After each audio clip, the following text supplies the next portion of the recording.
Hello friends, welcome back to my YouTube channel UFS updates for stocks, जहां पे मैं आपको स्टॉक मार्केट से रिलेटेड हर एक लेटेस्ट अपडेट्स एंड गाइड्स भी करने की कोशिश करता हूं। तो आज ये 7 अप्रैल का सेकंड वीडियो है। मेक श्योर कि आप पहला वीडियो भी देख ले। तो पहला न्यूज़ से शुरू करते हैं, जो कि वर्कहार्ट कंपनी से रिलेटेड है।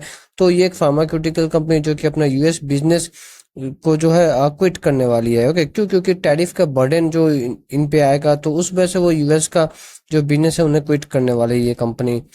ये कंपनी का अगर बात करें कि यूएस से रेवेन्यू कितना आता था, तो इनका यूएस से रेवेन्यू एक्चुअली पहले बहुत ज़्यादा आता था। आप देख सकते हैं 11% के करीब। लेकिन फाइनेंशियल ईयर 24 में वो कम हो के ऑलमोस्ट 5% के करीब हो गया। तो ये था पहला आज का अपडेट। आते हैं सेकंड न्यूज़ की तरफ से। तो सेकंड न्यूज़ में तो ट्रेंडिंग में टाटा ग्रुप का स्टॉक रहने वाला ट्रेंड, जो कि आज निफ्टी का टॉप लूजर था। कंपनी देखिए बहुत अच्छा है। ओके, कंपनी बहुत ज़्यादा रिटर्न्स भी अपना शेयर होल्डर्स को बना के दिया है, ये भी हम सभी को पता है। ओके, बट मेन चीज़ ये है कि एक्चुअली कंपनी का जो रिसेंट जो Q4 का जो रिजल्ट है ना, वो थोड़ा डिसअपॉइंटिंग लगा दलाल स्ट्रीट को। ओके, इनका जो रिसेंट जो Q4 का रिजल्ट आया, वो उसमें इन्होंने अब करीब 28% का रेवेन्यू ग्रोथ दिखाया है। ओके, रेवेन्यू ग्रोथ इन्होंने कितना दिखाया? 28% का। ओके, तो ये जो डेटा है ना, ये जो फिगर है, ये एक्चुअली मतलब मार्केट को उतना पसंद नहीं आया। एक तो देखिए, मार्केट ऑलरेडी बहुत ज़्यादा नेगेटिव सेंटीमेंट था आज। ओके, और ऊपर से खराब समय में खराब परफॉर्मेंस, खराब मतलब अगर रेवेन्यू अगर देखने को मिलता है, तो कंपनी का पिटाई तो होता ही है। तो आप देख सकते हैं आज कंपनी ने अपना Q4, आज नहीं एक्चुअली, आई गेस कल कंपनी ने अपना Q4 का रिजल्ट अपडेट किया था, तो उसमें 28% का कंपनी का प्रॉफिट ग्रोथ हुआ है। जो कि अगर आप कंपनी का 5 year profit 5 year revenue growth देखें, तो उससे काफ़ी कम है। ओके, अभी जो Q4 जो गया मार्च में, इसमें कंपनी का रेवेन्यू ग्रोथ कितना था? 28%। लेकिन इसका 5 ईयर्स का आप रेवेन्यू ग्रोथ देखिए कितना है, कहाँ 36% के आसपास है। ओके, और ये जो मार्च क्वार्टर में जो 24% का जो रेवेन्यू ग्रोथ आया, वो फाइनेंशियल ईयर 25 का भी जो पूरा रेवेन्यू ग्रोथ है उससे भी कम है। फाइनेंशियल ईयर 25 में इस कंपनी ने रेवेन्यू ग्रोथ 39%, मतलब ऑलमोस्ट 40% के करीब दिखाया। और वही Q4 में जो है वो 28% का दिखाया। तो ये जो थोड़ा एक प्रॉब्लम, मतलब ट्रेंड स्टॉक्स का बहुत पिटाई हुआ है। और ऊपर से ये कंपनी एक्चुअली बहुत हमेशा हाई प्रीमियम पे ट्रेड करती थी। तो ये चीज़ एक्चुअली आपने अक्सर नोटिस किया होगा कि अगर कंपनी बहुत हाई प्रीमियम पे ट्रेड करती है ना, तो भागने का समय अच्छा मार्केट में तो कंपनी बहुत भागती है, लेकिन जब खराब मार्केट आता है ना, तो कंपनी गिरती भी उतनी ही है। और इतना गिरने के बाद भी एक्चुअली आश्चर्य का चीज़ है कि ये कंपनी का जो पी रेशियो है ना, वो भी अभी भी देखिए, अभी भी इसका पी रेशियो 83 के करीब है, जो कि बहुत हाई है। ओके, और इस ये जो मार्च क्वार्टर है, इसमें इन्होंने 132 जूडियो के स्टोर्स ऐड किए, और 13 वेस्ट साइड, ये भी इन्हीं का मतलब ब्रांड है, इसका स्टोर्स ऐड किए हैं। आते हैं नेक्स्ट न्यूज़ की तरफ, जो कि जीएमआर एयरपोर्ट से रिलेटेड है। आज इतना गिरता हुआ मार्केट में भी ये कंपनी थोड़ा रेसिलियंट, थोड़ा कम गिरा। ओके, या फिर आई थिंक स्लाइटली पॉजिटिव ही ये कंपनी एक्चुअली बंद हुआ। तो इन्होंने एक्चुअली कुछ एक्विजिशंस किए हैं। ओके, और ये एक्विजिशंस कौन सा कंपनी, आप देख सकते हैं GADL LLC। तो इस कंपनी का इन्होंने एक्वायर किया है। ये एक Saudi Arabia based actually company है। और इस कंपनी को एक्वायर करके आप देख सकते हैं इन्हें क्या फ़ायदा मिलेगा। GADL LLC will engage in providing business and management consultancy services to prospective clients in the Saudi Arabia। तो सऊदी अरबिया में मतलब GMR एयरपोर्ट्स का जो क्लाइंट है उन्हें कैटर करने के लिए ये कंपनी ने हेल्प करेगी। एक और कंपनी जो कि आज का गिरावट में काफ़ी मतलब ना के बराबर गिरा, वो था दोस्तों डिलीवरी। ओके, तो यहाँ पे भी एक पॉजिटिव न्यूज़ आया कि इन्होंने एक कंपनी को एक्वायर किया, जिसका नाम है ई कॉम एक्सप्रेस। ओके, और वो कितना में एक्वायर किया? 1400 करोड़ रुपए में एक्वायर किया इन्होंने। ओके, और कुछ और अगर डील में बात करें कि ये 1400 करोड़ का डील मैंने तो आपको बता दिया। और ये जो एक्विजिशन है, इससे क्या होगा आप देखिए। कंपनी के MD और CEO ने कहा है कि we believe this acquisition will enable us to service customers of both the companies. तो ये जो एक्विजिशन इन्होंने किया ई कॉम एक्सप्रेस का, तो इससे इन्होंने इन्हें मतलब डिलीवरी का कस्टमर्स, और ये जो कंपनी है ई कॉम एक्सप्रेस, इसका कस्टमर, दोनों को मतलब हेल्प करने में, दोनों को सर्विस बेटर प्रोवाइड करने में मदद मिलेगा। तो इसलिए इन्होंने 1400 करोड़ का एक एक्विजिशन किया है। नेक्स्ट आते हैं आज का। एक्चुअली आपने देखा होगा कि टाटा ग्रुप के काफी सारे शेयर्स में एक्चुअली बहुत मतलब खतरनाक लेवल का गिरावट आया। ओके, जिसमें कि ट्रेंड तो खैर निफ्टी 50 का लीड लीड मतलब सबसे ज्यादा लीड कर रहा था गिरावट में। और इसका सिवा भी अगर मैं बात करूँ, Tata steels, Tata motors, TCS भी तो खैर लास्ट कुछ दिनों से गिर ही रहा है। तो ये जो मतलब टाटा ग्रुप में जो मैसिव जो गिरावट आया ना, तो इससे एक्चुअली टाटा ग्रुप ने आज एक ही दिन में ना 1.5 लाख करोड़ का मार्केट कैप मतलब वाइप आउट हो गया। आप सोच सकते हैं एक दिन में मतलब 1.5 लाख करोड़ का मार्केट कैप टाटा ग्रुप से वाइप आउट हो गया। और कभी कभी एक्चुअली मैं देखता हूँ कि जब आपका अच्छा समय होता है ना तो आपसे सब कुछ अच्छा ही होता है, और जब बुरा वक्त आता है तो आप हर कुछ बुरा ही होता है। आप अभी फिलहाल में देखिए, ये टाटा ग्रुप में मतलब कुछ उस कंपनी से रिलेटेड कितना नेगेटिव न्यूज़ है। नंबर वन, टीसीएस से आप देखिए, सबसे बड़ा ग्रुप का कंपनी टाटा ग्रुप का सबसे बड़ा कंपनी, तो यहाँ पे नेगेटिव न्यूज़ तो ये है कि यूएस में अगर रिसेशन आएगा तो टीसीएस और इन्वेट और दूसरे आईटी कंपनीज का भी रेवेन्यू बहुत मतलब गिरने का चांस है, तो इससे प्रॉफिटेबिलिटी भी गिरेगा। तो टीसीएस के लिए तो ये बैड न्यूज़ था। टाटा मोटर्स के लिए देखिए ये बैड न्यूज़ है कि इनका जो टाटा मोटर्स का जो फ्लैगशिप जीएलआर जो है उसका इन्होंने एक्सपोर्ट यूएस में बंद कर दिया, क्योंकि टैरिफ के वजह से प्राइसेस बहुत मतलब बढ़ने वाले थे।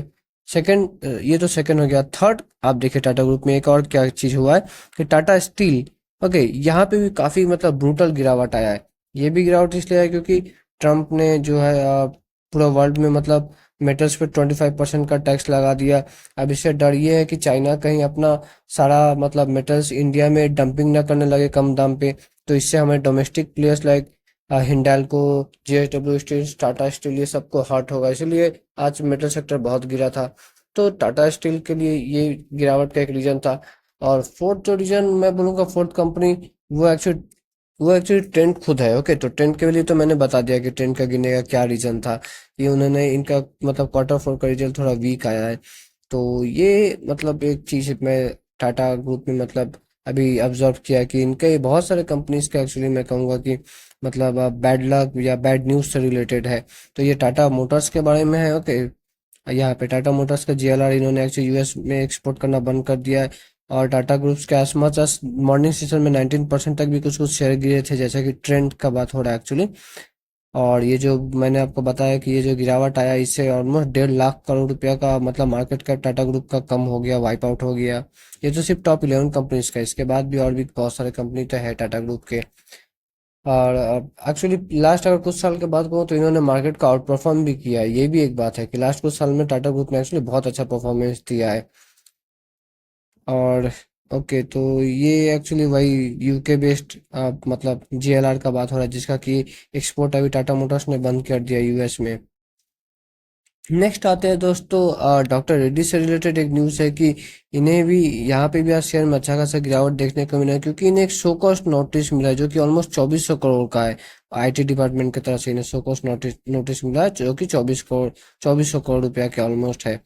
अब हालांकि देखिए ये लार्ज कैप कंपनी है, 2400 करोड़ से ऐसा तो नहीं कि कोई बहुत बड़ा इन पे इम्पैक्ट करेगा। इन्होंने बोला है कि there is no material impact on financial operation. तो इनका ऑपरेशन बिजनेस में तो कोई मतलब डेंट नहीं आएगा, बट हाँ फिर भी 2400 करोड़ का एक जो नोटिस है उसके वजह से यहाँ पे भी आज गिरावट आया। नेक्स्ट एक्चुअली आज आपने देखा होगा कि सबसे ज्यादा गिरावट अगर सेक्टर वाइज हम देखें तो वो है मेटल सेक्टर में। वो मेटल सेक्टर में आज सबसे ज्यादा गिरावट आया। और वो कितना का गिरावट आया था मेटल सेक्टर में? ऑलमोस्ट 7% का गिरावट आया था। ओके, कितना का गिरावट आया था? 7% का। तो कुछ रीजन समझते हैं कि मेटल सेक्टर में क्यों इतना इंटेंस गिरावट आया है। ओके, तो पहला रीजन एक्चुअली गिरावट को ही पहले थोड़ा सा हम एनालाइज करते हैं। तो मेटल सेक्टर जो है वहां पे टोटल 15 शेयर्स है। 15 शेयर्स में आपको सुन के बहुत ताज्जुब होगा कि 15 शेयर्स में ना 5 शेयर्स, 5 शेयर आज 52 वीक हाई, 52 वीक सॉरी लो, हाई मैं क्यों बोला, 5 शेयर 52 वीक लो को आज हिट किए। ये काफी मतलब आप सोचा 1/3 ऑफ द कंपनी, तीन में से एक कंपनी तो 52 वीक लो पे ही है। ओके, तो पहला तो न्यूज़ है यहाँ पे इतना मेटल सेक्टर क्यों गिरा है, क्योंकि चाइना पे 54% का, याद रखिएगा ट्रम्प ने सिर्फ कहने को कहा है 34% टैक्स, लेकिन एक्चुअली में चाइना पे 54% टैक्स लगा है। ओके, तो ये जो सबसे बड़ा जो वर्ल्ड का मेटल प्रोड्यूसर कंट्री है चाइना, अगर इस पे ही इतना टैक्स लग जाए तो सप्लाई डिसरप्शन, ये सबसे मतलब प्रॉब्लम तो होने वाला है सप्लाई डिमांड का। तो ये एक पहला रीजन था कि इतना क्यों गिरा मेटल सेक्टर।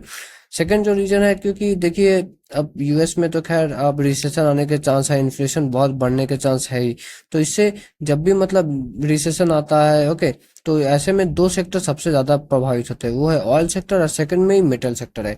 तो ये एक और रीजन है कि हमारा मेटल सेक्टर में इतना गिरावट क्यों रहा। और तीसरा जो रीजन है वो ये है कि देखिए चाइना पे तो 54% टैक्स लग गया। अब चाइना ने जो मेटल प्रोड्यूस किया वो क्या करेगा?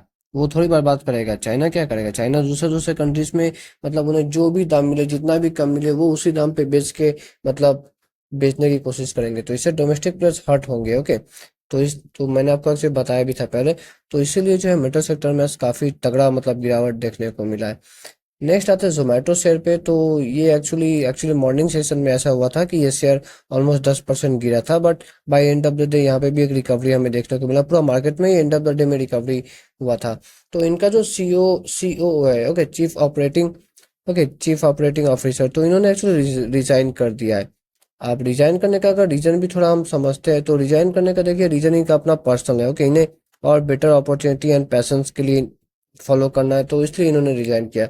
अगर कुछ इंटरनल टसल रहा था, इंटरनल अगर कुछ मतलब रीजन से अगर करते, या फिर इन्हें अगर फोर्स करके रिजाइन कराया जाता तब बहुत ज़्यादा गिरावट होता।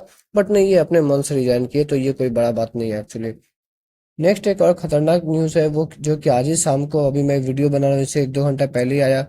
वो ये है कि ट्रम्प साहब ने फिर से एक बार चाइना को थ्रेट कर दिया। आपको पता होगा कुछ दिन पहले चाइना ने भी ट्रम्प पे 34 मतलब अमेरिकन प्रोडक्ट्स पे 34% का टैक्स लगाया। तो अब डोनाल्ड ट्रम्प साहब ने भी कह दिया कि जल्दी से जल्दी ये टैक्स हटाओ, वरना हम आप पे 50% और ज़्यादा टैक्स लगाएंगे। आप सोचिए, चाइना पे ऑलरेडी 54% टैक्स लग चुका है।